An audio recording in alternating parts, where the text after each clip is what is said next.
سلامونه او درنښت. نن د زمري 40مه چې په افغانستان کې د اسلامي امارت د بیا واکمنېدو له 5مې کلنې سره برابره ده. په افغانستان کې د اسلامي امارت 15 کلنه واکمنۍ له سترو سیاسي، اقتصادي، امنیتي او بشري بدلونونو سره مل وه. له نړۍ سره د اړیکو پیاوړتیا، د سترو زربیناو او اقتصادي پروژو عملي کول او د امنیت په ټینګښت کې د پام وړ لاسته راوړنې هغه مهمې لاسته راوړنې دي چې د اسلامي امارت لوړپوړي چارواکي تل نړۍ ته یادوي. زموږ د نن شپې خبري ټولګه هم د افغانستان د تاریخي پیښې ته ځانګړې شوې ده. په سیاسي برخه کې اسلامي امارت د متوازن او اقتصاد محوره سیاست په غوره کولو سره د حکومتولۍ لپاره خپله تګلاره جوړه کړې او هڅه یې کړې چې له نړۍ سره د ګټونکي تعامل پر بنسټ اړیکې پیل او دوام ورکړي. خو دغه لاره له ستونزو او ننګونو خالي نه وه. په تیرو 5 کلونو کې روسیه لومړی او تر اوسه یوازینی هیواد دی چې اسلامي امارت یې په رسمیت پیژندلی. خو کابل وایي چې د نړۍ له څه باندې 40 هیوادونو سره سیاسي تعامل او اړیکې لري. په دې راپور کې په تیرو 5 کلونو کې د اسلامي امارت پر کورنۍ او بهرنۍ تګلارې د زمري 40مې په مناسبت ځانګړی پروګرام او د اسلامي امارت تر واکمنۍ لاندې د افغانستان پر سیاسي راتلونکي بحث شوی دی. هغه بیرغونه چې د اسلامي امارت د 15مې کلیزې په درشل کې پلویانو او یو شمېر هیوادوالو سړکونو ته په راوتلو په ډېر خوښۍ او لیوالتیا سره رپوي،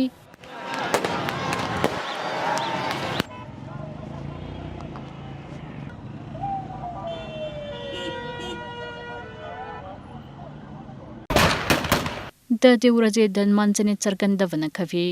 15 کال وړاندې د زمري په 40مه اسلامي امارت د جمهوري نظام د واک او جوړښتونو په له منځه وړلو سره د دویم ځل لپاره په افغانستان کې واک ترلاسه کړ. په دې 15 کلونو کې افغانستان د نورو برخو ترڅنګ په سیاسي ډګر کې هم له بېلابېلو لوړو او ژورو سره مخ شوی دی. اسلامي امارت خپله بهرنۍ تګلاره د متوازن او اقتصاد محوره سیاست پر بنسټ جوړه کړې او هڅه یې کړې چې له نړۍ سره اړیکې لا پیاوړې او ښې کړي.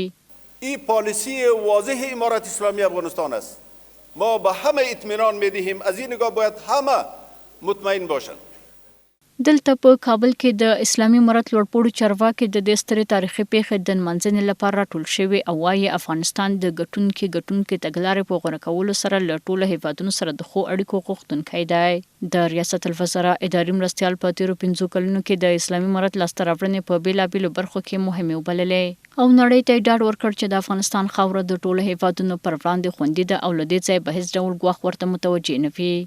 با همه کشورهای منطقه و فرامنطقه روابط حسنه، روابط استوار بر اصول عدم مداخله، اقتصاد محور و احترام متقابل و روابط بر اساس برد می خواهیم. امارت اسلامی به هیچ فرد، به هیچ گروه اجازه نمی دهد که خاک افغانستان را، جغرافیای افغانستان را بر علیه امنیت کشورهای همسایه، بر علیه امنیت کشورهای منطقه و فرامنطقه کسی استعمال کند. اسلامي امارت په تیرو 15 کلونو کې توانېدلی چې د نړۍ له څه باندې 40 هیوادونو څخه د افغانستان د سیاسي استازولیو د چارو د اسلامي امارت استازو ته د سپارلو لپاره رسایت ترلاسه کړي. هغه موضوع چې د اسلامي امارت د بهرنیو چارو وزیر په باور په تیرو 15 کلونو کې د افغانستان او له کابل سره د تعامل کوونکو هیوادونو په ګټه تمامه شوې ده. د اسلامي امارت د بهرنیو چارو وزیر امین خان متقي وایي پر کابل سیاسي او اقتصادي فشارونه اغېزمن نه دي تمام شوي او ځینې هیوادونه خپلې پخوانۍ ناکامې تجربې یو ځل بیا تکراروي. نو نړیوال دي دا درس او دا فکر خپل کی چې کله د تاسې نظامی زور هغه ډول وسلو په افغانستان کې د تاسې د نظریاتو د تپلو دپاره نتیجه ورنکړه نو سیاسي فشار مو هم نتیجه نه ورکوي. په همدې حال کې روسیه یوازینی هیواد دی چې د اسلامي امارت د 15 کلنې واکمنۍ پر مهال یې کابل په رسمیت پیژندلی دی. په دې مراسمو کې د اسلامي امارت د اطلاعات او کلتور وزیر ته د دې پوښتنې په اړه چې ولې له 15 کلونو تېرېدو سره له روسیې پرته بل هیواد اسلامي امارت په رسمیت نه دی پیژندلی وویل چې په هیواد کې د شریعت پلي کول او د بهرنیو هیوادونو د غوښتنو نه منل د اسلامي امارت د نه رسمیت پیژندنې له مهمو لاملونو څخه دي. موږ تاسې په رسمیت نه پیژني. ولې نه پیژني؟ زه دلته شریعت حاکم ده، دلته موږ حریت راوړی، حریت هم اخیستی، دوی دا دواړه شی نه خوښوي. دا غونډه د اسلامي امارت سیاسي مخالفینو ته هم پیغام لري. د سرحدونو قومونو قبایلو چارو وزیر مولا نور الله نوري له مخالفینو غواړي چې د بهرنیانو د موخو لپاره د افغانانو د ځورونو په هیواد کې د ناامنۍ لامل نشي. نوري اسلامي امارت په نړۍ کې بې ساری نظام وباله او له سیمه ییزو نړیوالو هیوادونو غوښتل چې د افغانانو د آرامۍ لپاره له اسلامي امارت سره همکاري وکړي. راځه که رښتیا جوړ افغانستان غواړې او په دې خپله ادعا کې صادق یې، که پردو ته کار نه کوې، په خپله ادعا کې صادق یې، خو د افغانستان زما او ستا د دواړو کور ده، افغانستان زما او ستا د دواړو هیواد ده. افغانان له جنګو څخه کړېدلي، ستړېدلي، په زحمت سوي دي. راځه چې خپل کور لا تر دې نور قدمونه واخو، مخ ته یې بوځو، جوړ یې کړو، آباد یې کړو، د ورونو په شان باندې کښېنو. ولې پردی ارزوګانې ترسره کوو؟ د نړیوال رسمیت نشتوالی د ملګرو ملتونو په سازمان کې د افغانستان د څوکۍ نه سپارل پر اسلامي امارت د سفرونو بندیزونه او د امریکا له لوري د افغانستان د شتمنۍ کنګل پاتې کېدل هغه مهمې ننګونې دي چې په تېرو 15 کلونو کې د اسلامي امارت تر واک لاندې د افغانستان سیاسي راتلونکی له ابهام سره مخ کړی دی. اوس پوښتنه دا ده، هغه حکومت چې په 15 کلونو کې یوازې د یو هیواد له لوري په رسمیت پیژندل شوی، آیا د خپلو سنې تګلارې په دوام او ټینګار سره به په راتلونکي کې له نړۍ سره لا ډېر تعامل او اړیکې ولري؟ له مهمو لاسته راوړنو څخه چې اسلامي امارت یې تل یادونه کوي، په ټول هیواد کې د سراسري امنیت ټینګښت دی. زموږ همکار بلال آریان په تیرو 15 کلونو په ځانګړې توګه د تیر یو کال مهمو امنیتي لاسته راوړنو ته کتنه کړې ده چې یو ځای ګورو. د زمري 24مه هغه ورځ چې اسلامي امارت یو ځل بیا په افغانستان کې واک ترلاسه کړ. اوس له هغې ورځې 15 کاله تېرېږي. په دې کلونو کې اسلامي امارت هڅه کړې چې په ټول افغانستان کې سرتاسري امنیت ټینګ کړي. خو دا 15 کاله له لوړو او ژورو پرته هم نه وو. د افغانستان پر وړاندې د ګاونډیو هیوادونو بریدونه څو ځله تکرار شول، څو افغانستان ناامنه کړي.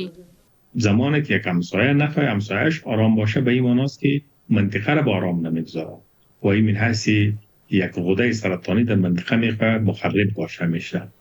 د اسلامي امارت چارواکو تل ویلي چې د افغانستان خاوره به د هیڅ هیواد پر ضد ونه کارول شي، خو د پاکستان پوځي رژیم پر افغانستان خاوره پرله پسې بریدونه کړي، پر ملکي کورونو یې بمبارۍ کړي او ملکي وګړي په نښه کړي دي.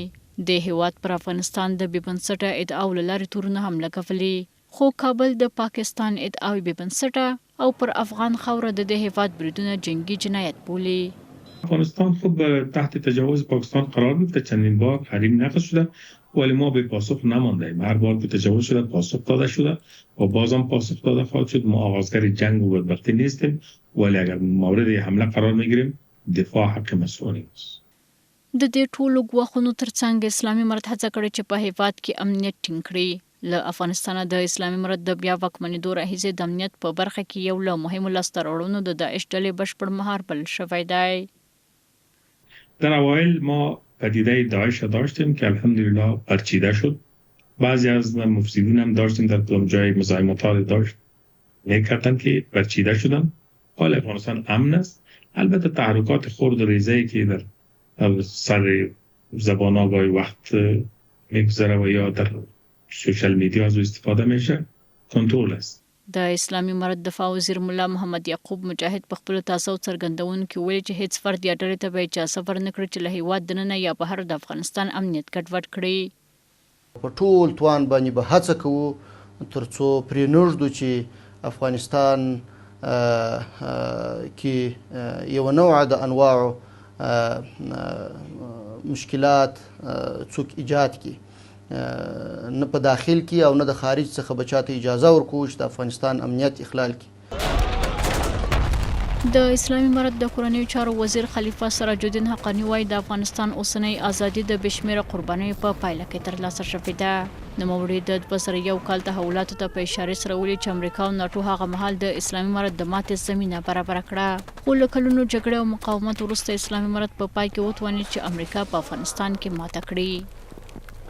دا ازادي یوازې په لمانځنو، په نمایشو، تشریفاتي ویناو باندې نه ده بنا، په دې کې ډېرې عظیمې قربانۍ وشوې، ډېر لوړې هستۍ دي په دې لاره کې قربان شوې. هغه ورځې زما یادېږي چې په 2001 کال کې مغرور یرغلګرو د امریکایانو په مشرۍ د ناټو په ملتیا او ملګرتیا په افغانستان باندې یرغل وکړو، اسلامي نظام ته یې سقوط ورکړو. بل لوري ته د اسلامي امارت د کورنیو چارو وزارت د بیان مرستیال حافظ بسم الله حبیب وایي چې په تیرو 50 کلونو کې د وزارت له نورو امنیتي ادارو سره په همغږۍ د امنیت او امن نظم د ټینګښت په برخه کې د پام وړ لاسته راوړنې لرلې دي. تلاش ما ایجاد فضای امن برای مردم و فراهمسازی زمینه مناسب برای فعالیت‌های اقتصادی، اجتماعی و انکشافی بوده و این روند با جدیت ادامه خواهد یافت. د هیواد په کچه د امنیت پر ټینګښت، د افغانستان د خاورې د نورو هیوادونو پر ضد د نه کارېدو او د وسلوالو ډلو د مهار په اړه د اسلامي امارت د پرله پسې ټینګارونو په پام کې نیولو سره اوس اصلي پوښتنې دا دي: د امنیتي لاسته راوړنې تر کومې کچې د افغانستان راتلونکی تضمینولی شي؟ آیا د امنیت ټینګښت کولی شي د تلپاتې ثبات او د هیواد د پرمختګ زمینه برابره کړي؟ او آیا په هیواد کې به امنیت دوامداره پاتې شي؟ دا هغه پوښتنې دي چې وخت به یې ځواب ورکړي.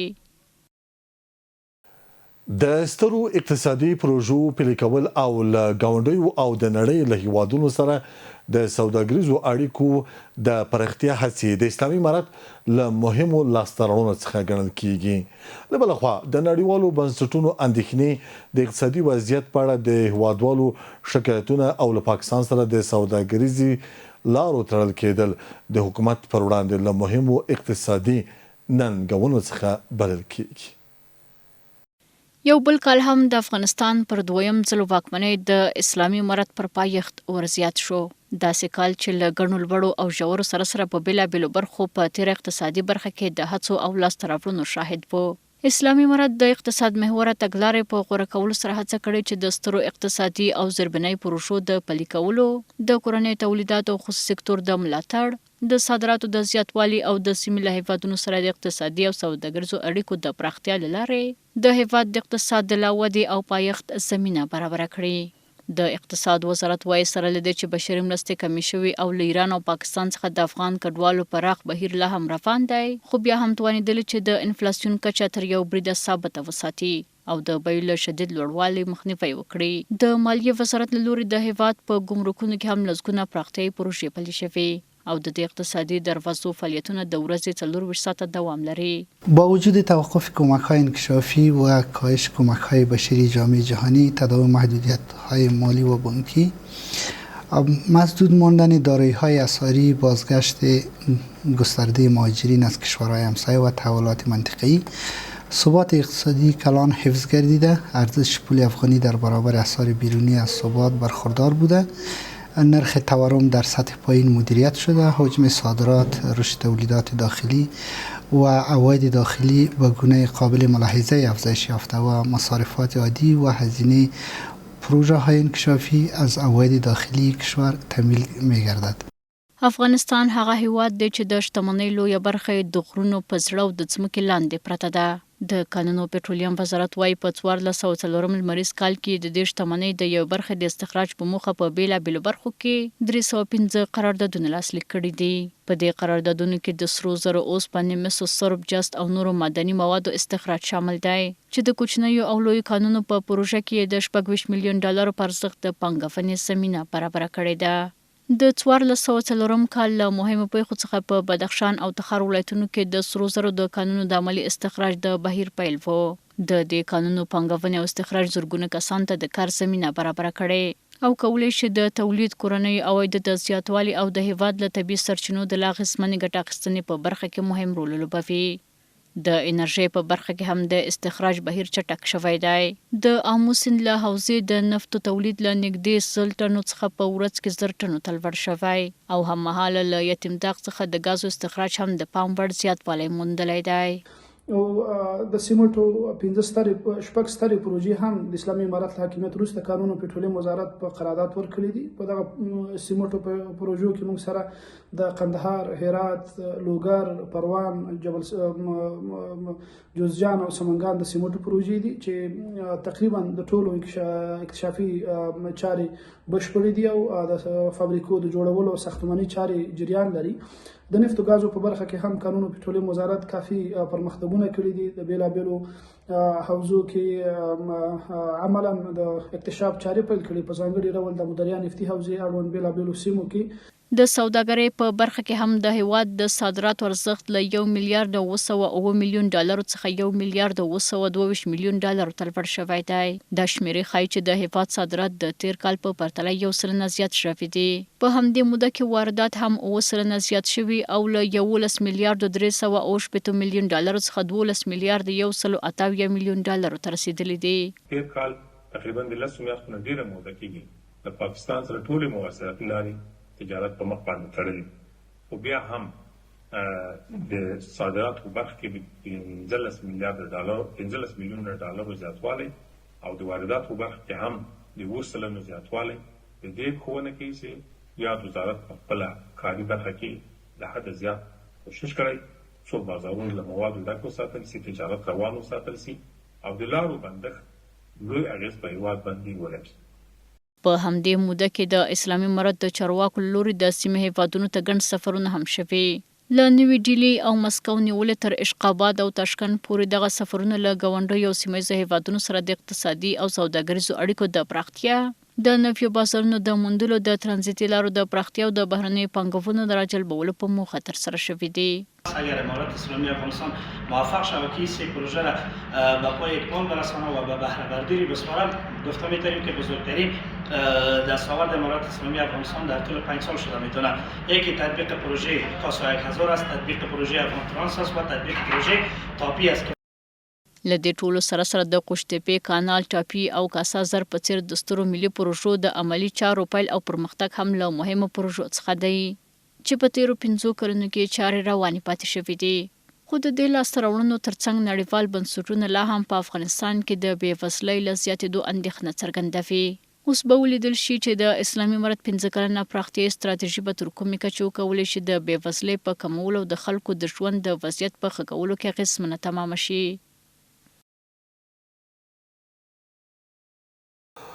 د یک ټلویزیون قدرمنو او معزز لیدونکو زموږ خبري سرویس په همدې ځای پای ته ورسید. له ملتیا څخه مو مننه.